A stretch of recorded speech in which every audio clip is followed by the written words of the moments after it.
Шпанска Гранада ново црно мастило врз бајките и убавите зборови на Ковачевски, Османи и Маричич контра нивните желби и ветувања за членство во ЕУ до 2030 година, од таму порака дека треба малку да се крене рачна на ваквата идеја, додека секојдневно тука не убедуваат дека само уставните измени не се доволни за непречен европски пат.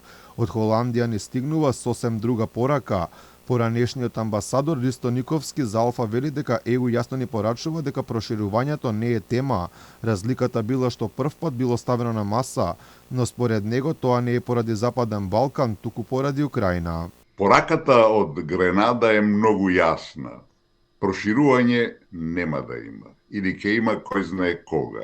Сите овие наши еуфории на некој начин кои се манифестира дека еве тргнаа работите се погрешни. Прво треба да бидеме свесни дека Македонија не ги започнала преговорите, дека ние сме во првата фаза за отварање на преговорите. Според Никовски, пораката е дека многу повеќе мора да работиме на домашните задачи, односно владењето на правото и борбата со корупцијата, како и дека ЕУ прво сака внатрешно да се реформира. Вели дека една од причините што не би станале членка во блиска иднина е економијата, односно ставот на ЕУ дека кандидатите треба да се приближат според економското ниво на развој со членките.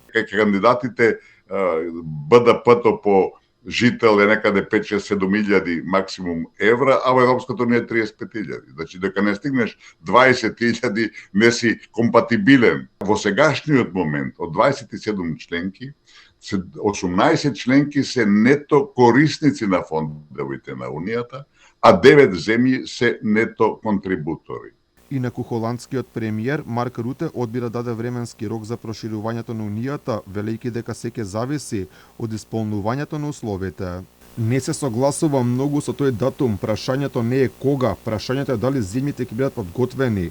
Не треба да има апсолутно никакви исклучоци кога станува збор за исполнување на условите на ЕУ за членување. ЕУ веќе има 27 земји членки и ако се приклучат уште земји, тогаш донесувањето одлуки и секакви други работи ќе стане уште покомплицирано.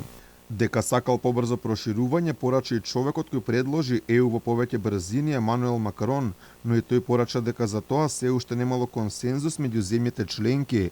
Кога е Македонија во прашање, порака дека заостануваме во исполнувањето на условите на Унијата, ни стигна директно од евроамбасадорот во државава Дејвид Гир, кој кажа дека немаме забележителни резултати во владењето на правото, како и дека ЕУ со внимателност го следи новиот кривичен законник и начинот на неговото носење, како и состојбите од летово во судскиот совет.